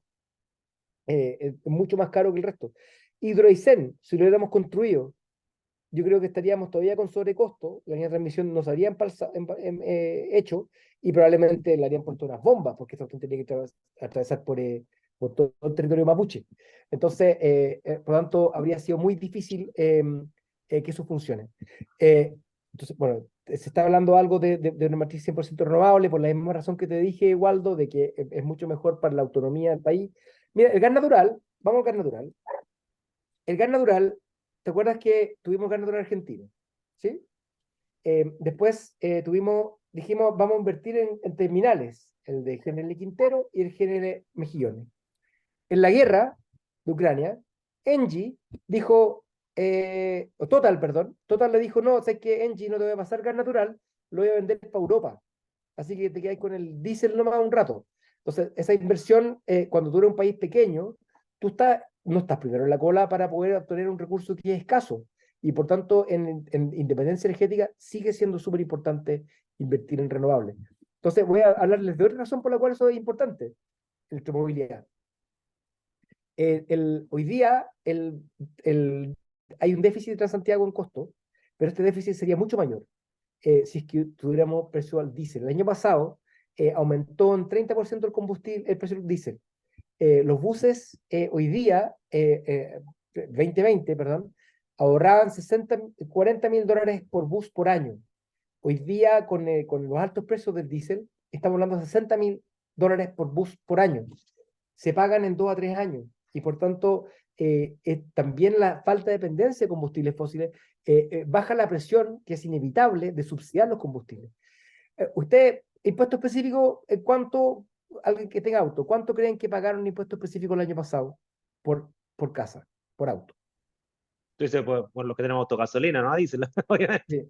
Sí, sí. O sea, yo me imagino que debe estar como de 30-40% ese impuesto en total, ¿no? Porque creo que te he entendido que era el IVA más otro impuesto adicional, que era el específico particularmente. Sí, sí, sí, el impuesto específico está en torno a 320 pesos por por litro, ¿ya? 320 pesos por litro, más o menos.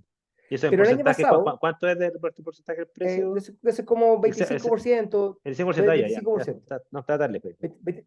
25%. Pero ahí está porque por cierto, nunca voy a hacer una pregunta tan directa de responder.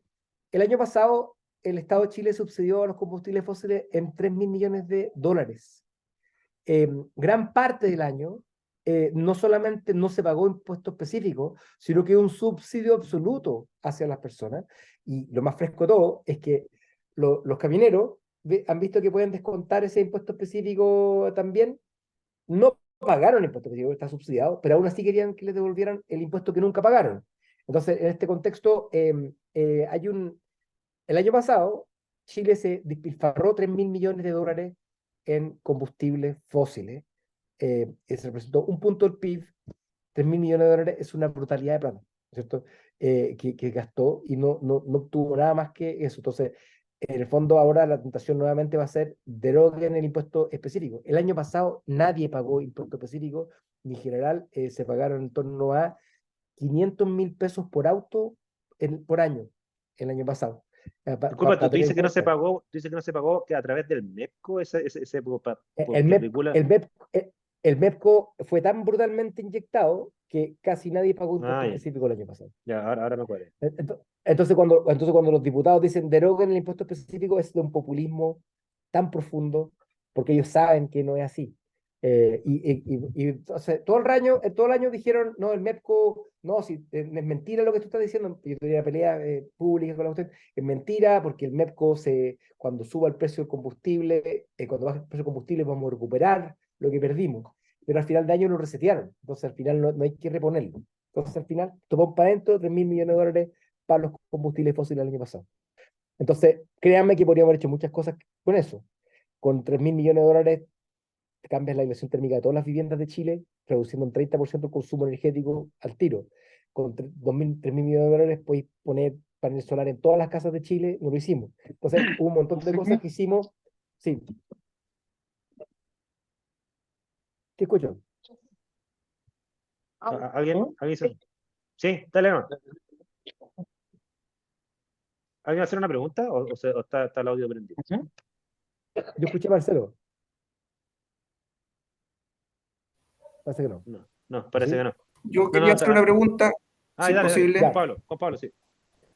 La había puesto en el chat en relación al hidrógeno verde, si fuera posible alguna ¿Alguna opinión, algún comentario, expectativas de la industria en Chile?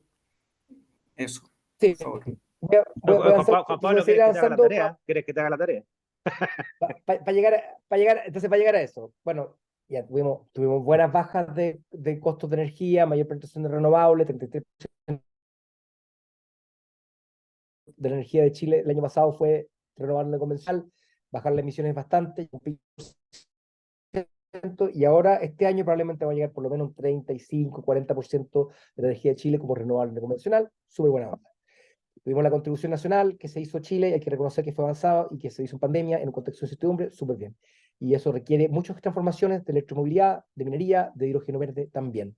Y se requiere una electrificación que va a significar una demanda importante, mayor de energía eléctrica hacia adelante, para poder desplazar y poder generar este tipo de energía. Y por eso nos encontramos de la mano, en cierta forma, con las empresas energéticas eléctricas, porque quieren ser parte de esa solución, porque también les conviene como negocio. Y entonces, finalmente, solamente voy a llegar al tiro de hidrógeno verde. El BID hizo un estudio diciendo que si adelantamos la meta de carbono neutralidad, se crece aún más, eso es más positivo todavía. También nos dicen que deberíamos aumentar el impuesto verde, el FMI, y eso nos permitiría recaudar más plata para poder así volcar hacia energías más renovables e impulsar que se gatillen una serie de inversiones hacia adelante. La electromovilidad va a generar una alza de demanda de minerales que Chile tiene, incluyendo cobalto, cobre y litio, y se espera que casi el doble de cobre sea necesario para poder tener todos estos autos eléctricos en general. Pero eso no va a ser gratis. Hoy día, si tú comparas cuánto de las emisiones de Chile se exportan, para darte un ejemplo, Trinidad y Tobago es un país que exporta gas natural y por tanto gran parte de sus emisiones son exportadas. Argentina tiene una gran industria petrolera, gran parte de sus emisiones también son exportadas. Pero Chile también tiene un porcentaje importante, incluso en términos relativos, de los más altos de todos. ¿Por qué? Porque las emisiones de Chile se exportan en la vía de su cobre, ¿no es cierto? Intenso en emisiones. Y por tanto, si a algún país se le ocurre cobrar un impuesto a esa contaminación, como se le ocurrió a la Unión Europea, entonces esto causa desafíos importantes, porque en la práctica se hace vulnerable el cobre chileno a impuestos de importación. ¿Ella? Y por lo tanto tiene todo el incentivo para limpiarse. Aparece la estrategia de hidrógeno verde. Entonces voy a decir en resumen y así aprovechamos de conversar al final sobre ese tema. Chile puede generar el hidrógeno verde más barato del mundo. Chile puede llegar a costos importantes que compensen incluso su alta distancia, las cantidades de energía que podría generar representa 8 veces más o menos todas las emisiones de gases de efecto invernadero de Chile. Entonces, por lo tanto, podríamos irnos bastante bien en ese contexto. El crecimiento podría ser en torno a 300.000 millones de dólares de inversión y generar 300 gigas de energía instalada, que representa más o menos unas 10 veces la capacidad instalada actual. ¿Ya? O sea, puede revolucionar completamente al país en cuanto a sus demandas. Pero, entonces ahí dejo de compartir, pero eso tiene que hacerse en forma ordenada. El próximo jueves 19 me toca presentar sobre eso. Hay desafíos importantes que tienen que ver con dejar en las comunidades locales ganancias. Ahí tiene que haber un correcto de ordenamiento territorial. A mí me encantan las turbinas eólicas y los paneles solares, lo encuentro maravilloso, pero no por eso el resto de la gente lo va a encontrar así. Entonces, los conflictos ambientales que hoy día se están dando en Chile son de tener turbinas eólicas cerca de centros poblacionales, paneles solares, y por lo tanto, si la industria renovable no puede replicar los errores de la industria convencional en cuanto a sus impactos ambientales, y tiene que ser visto como un buen vecino. Así que tengo alta expectativa, em, pero es una ventana de oportunidad que tienen que aprovecharse y tienen que moverse los permisos ambientales rápido para eso. Tienen que hacerse estructuras financieras que permiten gatillar este tipo de inversión. Si hay un país de Latinoamérica que lo puede hacer, es Chile. Esos son mis comentarios con respecto a hidrógeno verde.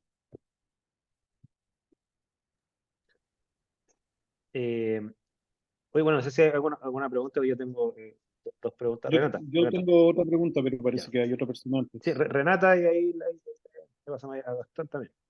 Vale, hola. Consulta Hola. con respecto a la mano de obra. ¿Cómo se ven Ujú. los profesionales en Chile? capacitado? Cómo se gestiona esto con las universidades?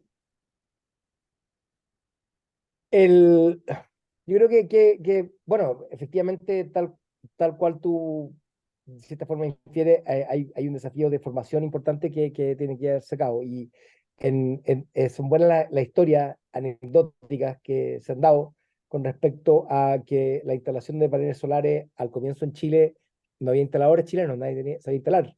Y había unos checos que andaban instalando todas las paneles solares y andaban ahí perdidos por la ciudad del norte.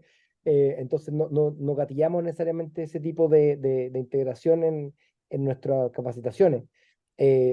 Los paneles solares que instalé yo en mi casa hace un año, había un compadre estudiante de periodismo que no tenía pega, que estaba instalando los paneles. O sea, en el fondo no había realmente una capacitación real que hoy día estuviera metida. Entonces, en ese contexto, igual hay un trabajo curricular importante que está dando la PUCB en ese contexto. Tiene su minor de sustentabilidad con una serie de cursos especializados en estos temas. Em, También la Cámara Alemana de Comercio va a empezar a financiar que haya mayor conciencia de estas oportunidades y formas de poder llevar a cabo este tipo de tecnología. Así que yo creo que hay un cambio. De hecho, hoy día hay varias carreras nuevas que se están metiendo en el tema de energías renovables. Al fin y al cabo, esto no solamente es la carrera misma, sino que al final tiene que ver con toda una cadena completa de financiamiento. Para darte un ejemplo, hoy día en Chile los paneles solares son como un commodity, ¿ya? Totalmente como un commodity. Entonces son paneles, lo instaláis, tenéis un espacio, ponéis todos los que podéis meter, etcétera. Por ejemplo, yo ahora estoy empezando a arrendar un terreno que compré para poder meter paneles solares y me van a pagar un sueldo por eso mismo. Pero hay toda una estructura financiera debajo de eso.